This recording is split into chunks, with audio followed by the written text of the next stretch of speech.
अभी एक सवाल है कि 2024 में फिर कौन बनेगा?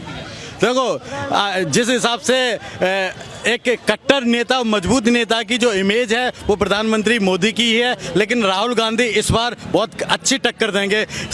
वो जिस तरीके से पिछली बार मोदी ने आसानी से सत्ता को हासिल किया है, इस बार 2024 में उस तरीके से वो आसानी वाली सत्ता उन्हें मिलने वाली नहीं है। आप कह रहे हैं 2024 में कौन आएगा?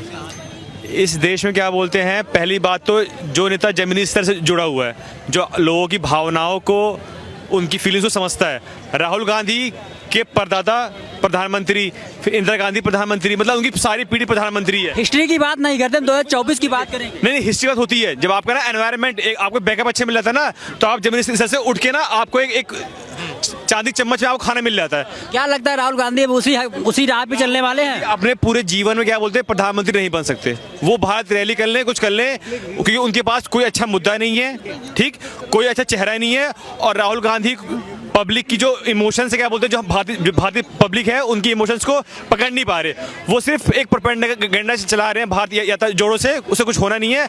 2024 में मोदी संपूर्ण बहुमत से, जो हमारे प्रधानमंत्री हैं, माननीय प्रधानमंत्री जी मोदी जी, वो संपूर्ण बहुमत से दोबारा आने वाले हैं और अगले कई सालों तक बीजेपी ही इस देश पे शासन करेगी, राज करेगी। क्योंकि मोदी जी, इन्होंने एक लंबा समय दिया अपने आप को ग्राउंड लेवल पे।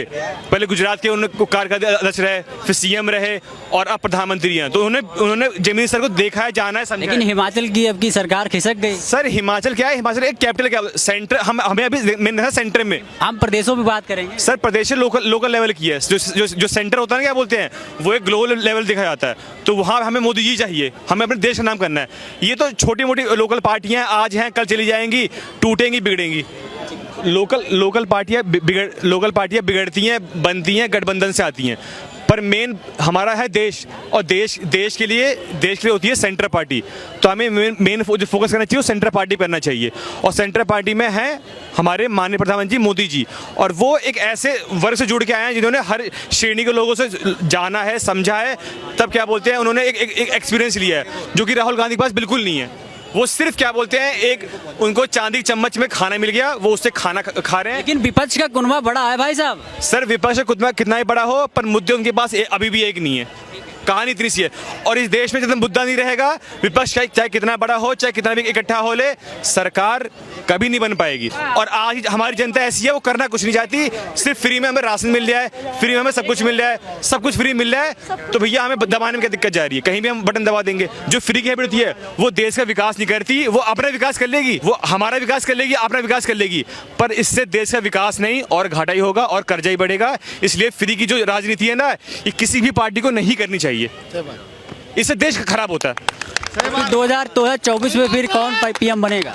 सर, 2024 से देखो, अभी तो जहाँ तक यहाँ सब यहाँ लोग हैं, कुल मिलाकर आप एक चेहरा बता दें। सर, चेहरा देखिए, 2024 में भी आप बात कर लीजिए, चाहे आप 2019 से बात कर लीजिए, जिसके पास भीड़ के इमोशंस को पकड़ने की अच्छी हैबिट होगी। तो भीड़ तो राहुल गांधी की कांग्रेस यात्रा, जो भारत जोड़ो यात्रा चल रही है ना, इसमें भीड़ सर, भीड़ दो तरह की होती है। भीड़ होती है पैसे से इकट्ठा करने वाली, एक होती है खुद से जाने वाली। जैसे मैं आपके पास खुश आके बात कर रहा हूँ ना, मेरी दिली इच्छा हुई, वरना मैं रात में यहाँ घूमने आया था, मैं आपसे बात करने नहीं आया था, पर मेरी दिली इच्छा हुई। तो दिली इच्छा होती है, एक भीड़ बटोरना होती है, जो हम इससे बटोरते हैं। तो मोदी जी के पास इससे वाली है, राहुल जी के पास इससे वाली है। राहुल गांधी के शायरी सुना देते हैं कि नफरतों की बाजार में मोहब्बत की दुकान खोलने आया हूँ। नफरतों की बाजार में मोहब्बत दुकान खोलना है। सर, पहले मोहब्बत करना सीख लो। आपने 75 सालों में हमारी माइनॉरिटीज कम्युनिटीज हैं, सिख हैं, पारसी हैं, मुस्लिम्स हैं, सबकी देश में एक इज्जत है, क्या बोलते हैं। लेकिन आपने तुच्छ राजनीति करके एक वर्ग को, जहां वो 75 साल पहले थे, आपने उन्हें वहीं छोड़ दिया, क्या बोलते हैं। उससे कभी आपने विकास करने की कभी कोशिश की नहीं, क्या बोलते हैं। लेकिन ये शेर वो लाए क्यों आए? लाए इसको कौन क्या लिखा है? सर, अपना फायदा बनता, भाड़ में जाए जनता। और जनता क्या है? जनता क्या है इस देश में ना? आदमी पढ़ाई में काम क्यों नहीं कर रहा? आदमी पढ़ लिख लेगा तो जागरूक हो जाएगा, और जब जागरूक हो जाएगा ना, तो वो जगह जगह सवाल पूछेगा, और जगह जगह सवाल पूछेगा तो पार्टियां जो है वो खुले चोरी नहीं कर पाएंगी। Arvind sir, let me complete first. वो सही से जवाब नहीं कर पाएगा, क्योंकि गंवार आदमी है, इस देश में शिक्षा व्यवस्था उतनी अच्छी है नहीं। तो 75 सालों में काम किया कांग्रेस ने, लेकिन जिस तरह से काम करना चाहिए था उस तरह कांग्रेस ने काम नहीं किया। इस देश में आज 10 सालों में इतने एम्स आ गए, इतने आईटीज आ गए, 10 साल में आ गए, लेकिन 75 साल में 2 आईटी, 3 आईटी, 2-4 एम, ये कोई हम चीन के पहले आजाद हो गए। चीन आज कहाँ पहुंचा हुआ है, इंडिया कहाँ पहुंचा हुआ है। बात उस पर भी करेंगे, लेकिन सबसे बड़ी एक देश में सबसे बड़ी समस्या क्या है पता है? बेरोजगारी और महंगाई। मेरी बात सुनेंगे, देश में ना बहुत समस्याएं हैं। मुद्दा ये है कि हम किससे जूझ रहे हैं। जैसे आप युवा हैं तो आपके लिए बेरोजगारी होगी, मैं गरीब हूँ, मेरे लिए भूखापन या इस तरह की वो क्या बोलते हैं, या मैं भक्तवादी हूँ तो मेरे लिए देश बहुत बड़ा होगा। साल में कांग्रेस दे दिया। इस देश में अलग अलग मुद्दे हैं। हमारे लिए कौन सा मुद्दा है हम उस पर गौर करते हैं, इसलिए मुद्दे बहुत सारे हैं। हमारे मुद्दे पूरे हो रहे हैं, हमारे लिए वो पार्टी अच्छी है। बेरोजगारी हैं सर, बेरोजगारी मैं ये कहूँगा, इस देश का युवा जिसने क्या बोलते हैं अपने मैंने बीटेक कर रखा है, पर मैंने बीटेक सिर्फ पैसे दे कर रखा है, मुझे कुछ आता नहीं है। मैंने मशीन के पास बैठा दिया, अब मैं मशीन बना नहीं पा रहा, तो पैसे मैं आपकी शक्ल देखने दूंगा? पैसे मैं किसी को दूंगा? पैसे मैं दूंगा मशीन बनाने के, आपकी शक्ल देखने दूंगा। अब मुझे बीटेक कर रखा है, मुझे मशीन बनाने नहीं आती है, तो आप बेरोजगारी घूमोगे, आप उसके लायक भी हो। अब आते गवर्नमेंट जॉब पे। इस देश में हमारा जो देश है सबसे बड़ा युवा वाला देश है। 2% गवर्नमेंट जॉब है, ठीक है ना। इतने फॉर्म भरे जाते हैं, तो सर इतने फॉर्म भरे जाते हैं तो युवा में ये समझ होना चाहिए कि जो हमारी युवा शक्ति है उसको हम किसी और जगह भी लगा सकते हैं, सिर्फ सरकारी नौकरी ही। तो ये कौन सोचेगा?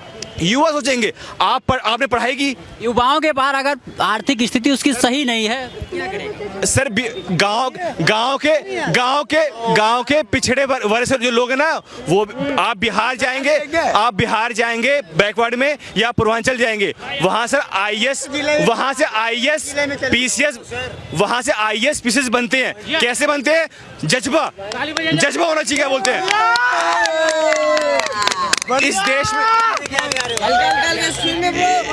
इस देश में जो जज्बा है ना, वो युवाओं से छीन लिया गया है। वो किसने छीन लिया? है हमने खुद ने छीन लिया। कैसे छीन लिया अब आपको बता दूं क्या बोलते हैं।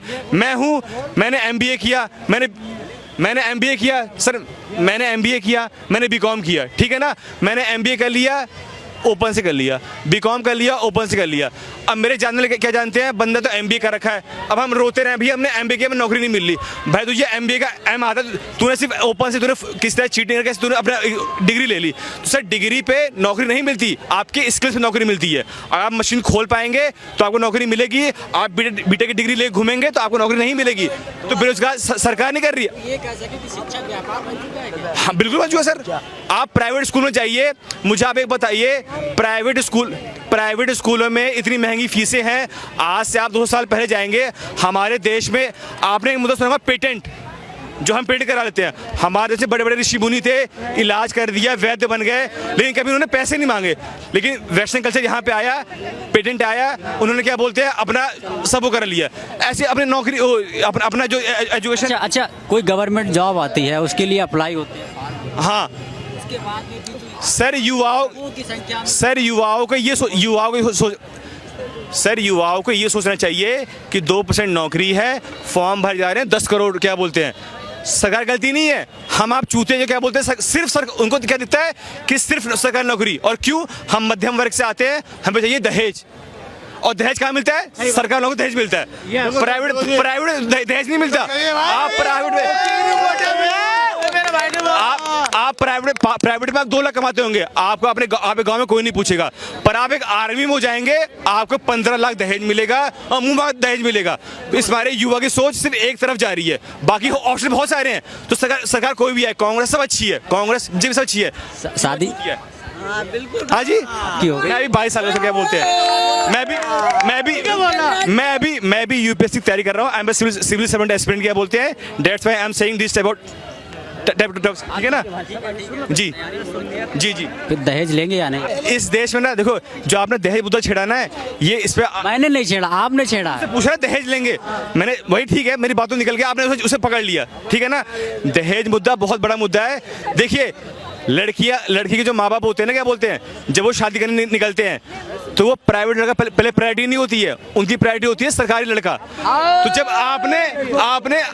आपने मानसिकता सरकारी नौकरी बनाई है तो आपने तो अपने मन से पहले क्या बोलते हैं, भेदभाव कर दिया लड़के से। मैं तैयारी कर रहा हूँ, मैं बहुत नॉलेजेबल बंदा हूँ, बस मेरे पास नौकरी नहीं है, तो क्या इस बिहाफ पे आप मुझे निगलेक्ट कर देंगे? आपसे पूछ रहा हूँ मैं, आप निगलेक्ट कर देंगे? हम कुछ नहीं कर सकते, ये तो पब्लिक जानेगी ना। सरकार कभी चोर नहीं होती है भाई। सरकार कभी चोर नहीं होती है, चोर हम होते हैं, चोर हम होते हैं। ठीक है हमारा मुद्दा कुछ और था, लेकिन मुद्दा कहाँ से कहाँ पहुँच गया, चलिए बात करते हैं। हमारे साहब भाई साहब 2024 में प्रधानमंत्री कौन बनेंगे? मोदी साहब बनेंगे। क्यों? रुक जाओ, रुक जाओ। उन्होंने करा है कुछ काम, उन्होंने करा है कुछ काम, इसलिए वो बनेंगे। राहुल गांधी की भारत जोड़ो यात्रा बड़ा जोर कर रहा है। गांधी ने क्या करा है? आप करा है यात्रा निकालने, सब कुछ हो गया। तो पीएम मोदी आज 10 साल हो गए, सब प्रधानमंत्री वो भी निकाल सकते। उससे असर बढ़ रहा है, ऐसा आरोप लग रहे हैं, बड़ा क्या चीज आरोप लग रहे हैं कि जिस तरीके से भीड़ बढ़ रही है। भीड़ तो भाई साहब 100 रुपये वोट दे के यहाँ पे पब्लिक खड़ी है ना, लाख पब्लिक खड़ी कर दे, भीड़ में क्या है? पैसे से करती है, पैसे देखो दोनों हाथ में रखे हुए पॉकेट में, समझे नहीं? भीड़ की बात नहीं है, भीड़ तो बहुत है, सब कुछ करता है। भीड़ तो इकट्ठी करने में बहुत होता है, बहुत होता है, बहुत होता है। भीड़ तो इकट्ठी हो जाएगी अभी 2 मिनट में। इकोनॉमी की ग्रोथ जो थी वो कोरोना के पहले से स्लो डाउन हो रही थी, और चाइना ने हमारा एरिया कब्जा रखा है। तो मेन 2 चीज़ें जिस पे सरकार को, विपक्ष को फोकस करना चाहिए, वो पार्लियामेंट में ला नहीं पा रहा है, मेन प्रॉब्लम ये है। और वो सरकार को पार्लियामेंट में तो ला रहा है, लेकिन विपक्ष जो कह रहा है कि हमारी आवाज़ सुनी नहीं जा रही। विपक्ष की आवाज़ क्यों नहीं सुनी जाएगी? आपका लीडर ऑफ अपोजिशन है, वो एक पार्लियामेंट्री पोस्ट है और उसको सुनना है। तो आपकी अगर कोऑर्डिनेटेड स्ट्रैटेजी नहीं है तो फिर आपकी बात नहीं सुनी जाएगी। ये विपक्ष की विफलता है। और आपकी विफलता एक और ये चीज़ है कि आप एक लीडर ऑफ अपोजिशन का फेस नहीं बता पा रहे हैं। आपके इंटरनल पॉलिटिक्स में प्रॉब्लम है, आपकी जो कोऑर्डिनेटेड स्ट्रैटेजी है वो भी नहीं है पार्लियामेंट में।